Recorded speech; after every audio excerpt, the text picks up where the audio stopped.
So many who's this week. Who's going to be the next Joker? Who's the last Rowan? Who's the guy with the star in his face? All that answered and more right after that intro, baby. Hit it.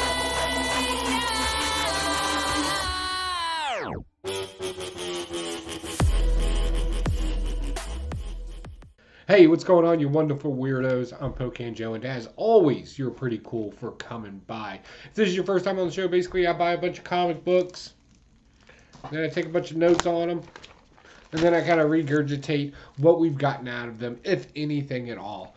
And then I give my opinion on the comic book. So if you're not one of those people that don't like other people's opinions, this is probably not going to be your show. Well, that's a nice thing to say. But other than that, without further ado, let's jump into it. Let's talk about our first book this week, this beautiful 1 in 25. It means I got all the 1 in 25s. I love it when I'm able to complete something like that. I also really like this story. This was really good. It deals with duality, but not just two. It kind of deals with three, right? So we have the clown, we have the criminal, and we have the comedian. And these are all like personas of the Joker over the years. But I don't think what most people actually caught up on was the fact that even on the other side, the hero side, we were still kind of dealing with some duality there. Order, hope, and Rage. Rage, of course, being the Red Hood, Hope being, of course, Batwoman, which is often in comic books. Hope is generally displayed as a woman. And, of course, Order being displayed as Batman. Are you serious? And then at the end, we find out that only two people that really, truly get each other, both past, future, and present, is the Joker and the Batman. They both know each other's past. They both know who they are, their secret identities really are, that we actually found out at the end of the story. I thought it was very smart storytelling. I'm glad it's not in the mainstream. This is just that kind of one-off side thing, because I think that would have really damaged the story of the Joker. He should be able to be used in different ways. Yeah, okay, sure. Moving on. Batman and Superman.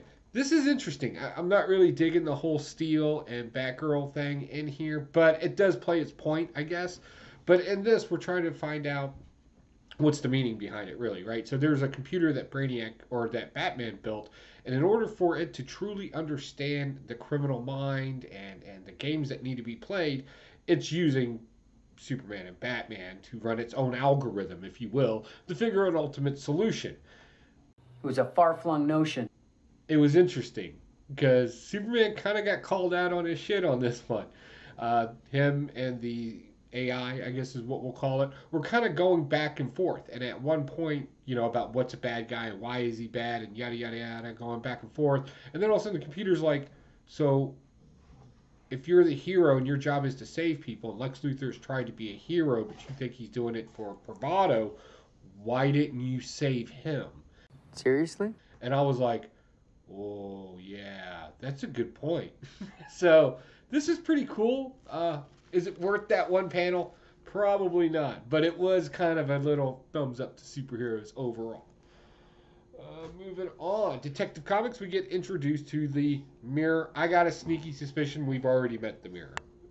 I got a kind of itching in the back of my head. Otherwise, this would have been a huge book. Basically, he's a protester, an activist. He doesn't like the fact that, there's vigilantes, and it just so happens there's a person running for a political office who also doesn't like it as well. What? This is interesting. I'll follow this for a little while longer because we're just coming off of the Joker Wars, and we're just jumping into what does poor Batman look like, who can still go to charity fundraising events on yachts. Go figure, right? No. Moving on, Justice League Dark. So Swamp Thing blows his blossom all over this place. Get your mind out of the gutter. Get your mind out of the gutter. The Witching Hour Wonder Woman kind of comes back for a brief moment.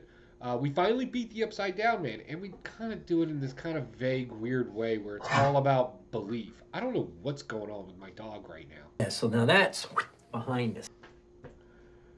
Moving on. So, Action Comics. Superman's family and Jonathan Connor as well, right? That whole thing.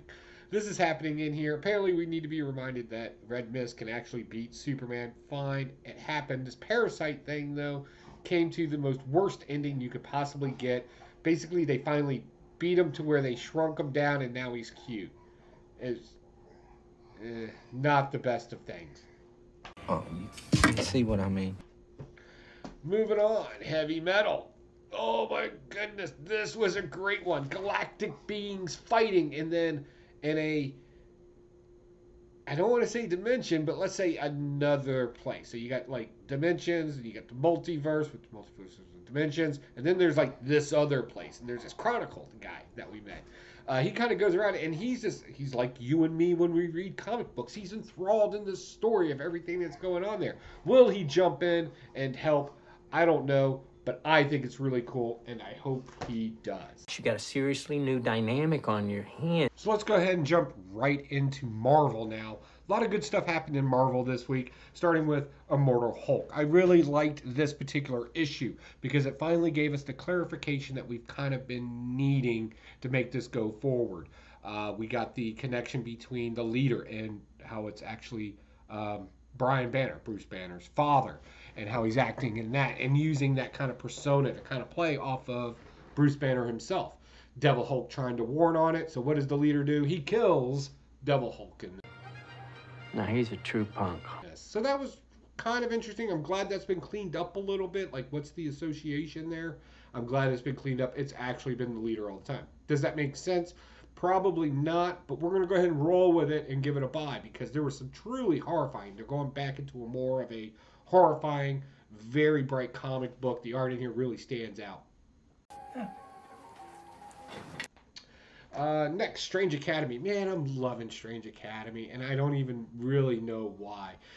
Basically, our students are playing a game of tag. Well, not all of them, but the ones we care about. We also find out that our little voodoo queen is actually a zombie, and I thought that was like, oh, that's what the other little demon girl's been kind of hinting at and telling her to shut up. Got it. What? We also get introduced to some characters. We saw our second appearance of the group called the Hollow. We actually got their name now. That was really cool. I like their reasoning of why they don't like the kids. It's not just some random thing. Like, it's like a legit thing. I like that. They don't like the idea of these kids using their magic and using up all the magic. That's bad. Oh, dude, don't get carried away. Our main heroine in this meets somebody on the other side of a door. Obviously, it's a trickster because he's imprisoned in Doctor Strange's basement. And we get introduced to Cat Beast, which is like a peanut butter and jelly sandwich. The recipe's in the title, right? It's a cat and it's a beast. And it seems like it's a little bit of a, the little devil on your shoulder type character. So that was pretty cool. A lot of good stuff going on in here. If you like Harry Potter or if you just like children interacting on a cosmic scale, you'll definitely like this. Okay, sure. Spider-Man Noir has ended, and man, did I love this story. They kind of had this whole post-World War II macabre feel to it. They sprinkled in some Indiana Jones. It's a detective story using very personable For the Constitution? colloquial New York 1940s dialogue in here. I really like that. And it's all framed in this kind of macabre. I really enjoyed this. This was a great run. I would pick up the entire series again. I'm definitely recommending it for people. It's fun. And if you're a Marvel fan, you'll catch all the little hints and names and the connection afterwards. Why not? Spider-Man. Amazing Spider-Man. Amazing Spider-Man was okay this week. It's finally picking back up into a story that I can actually sink my teeth into. I know the feeling. Although I'm still not overly impressed with the fact that Kindred's nothing more than a character we've known forever. Whatever. I'm kind of getting past that now because he seems a little sick and sadistic. And I'm kind of okay with that as far as my villains go. Something needs to make the villain stand out. And he's definitely cutting into his own here. Peter Parker finally meets him in the Astro Plane, which he had to convince Black Cat to steal the magical MacGuffin from Doctor Strange to take him there, because as predicted, Doctor Strange wasn't really going to let him fight his own battles. He was going to fight it for him. And Peter Parker didn't like that. But that means there's something going on in here, something bigger than we thought. We keep hinting towards that stuff. Let's get to it. I'm liking this. You do this a lot. Shang-Chi. This story's oddly paced. At first you think it's going to be like a spy type story, and then with some sprinkles of mysticism, and then they all of a sudden get heavy in the mysticism. So Shang-Chi goes to go confront his sister, who he thought was dead for the longest period of time. We get a little backstory onto their childhood, so there's reason to believe that she's been killed. We'll just put it that way. Shows up, beats up 2 guards, runs into his sister, and then they go sit down and eat a meal together and eat sweet cakes and drink tea. Why? And then she poisoned it, and now he's got magical stuff bleeding out of him because his dad was some cult leader or something. I don't know. I'm going to pick up one more issue, give it a fair run. I did like a lot of the stuff in here. I kind of liked where the story was originally going. Let's see what ends up in issue number 3 before I totally dump this. 什么狐朋狗友就让他来到这店里，你还让他住在这儿？ Fantastic Four, Antithesis. This is okay.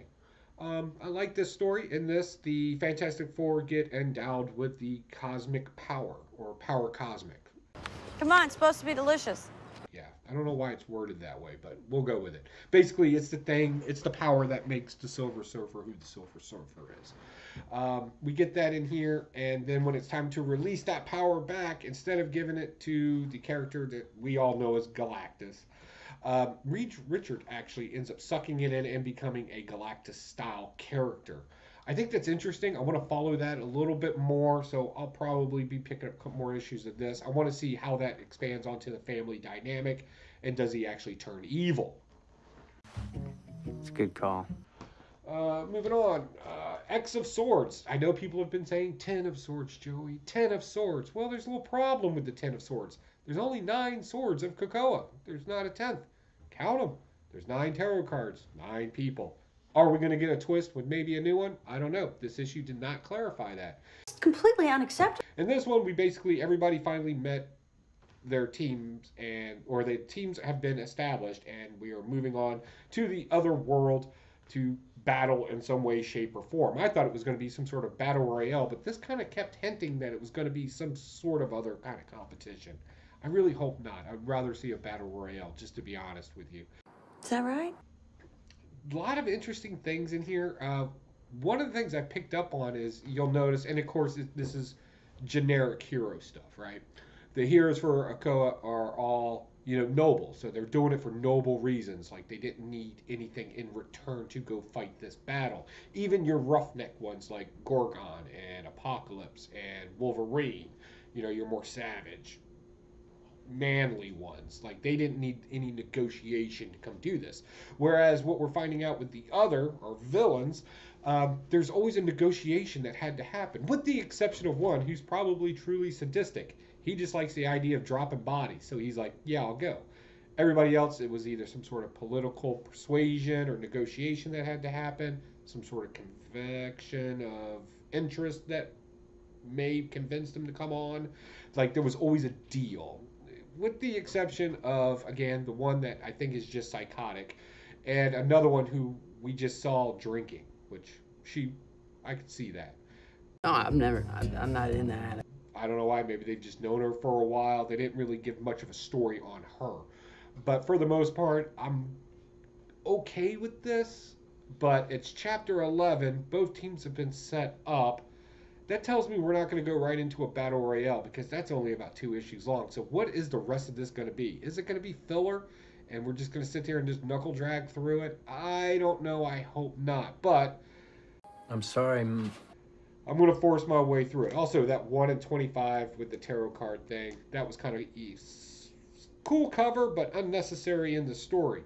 Basically, all the tarot cards did was confirm what was already in the poem.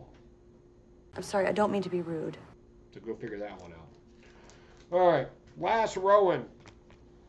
I know everybody's been hyped up about this, and it's coming, and the Last Rowan is Michelangelo. Yep, it's Michelangelo.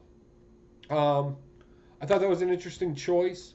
I did kind of played with that idea when this comic book first came out. I haven't been reading Teenage Mutant Ninja Turtles in a while. I'm not sure why this futuristic dystopia thing happened, but I do know that one of Shredder's kids is kind of a prick dictator who's running this city.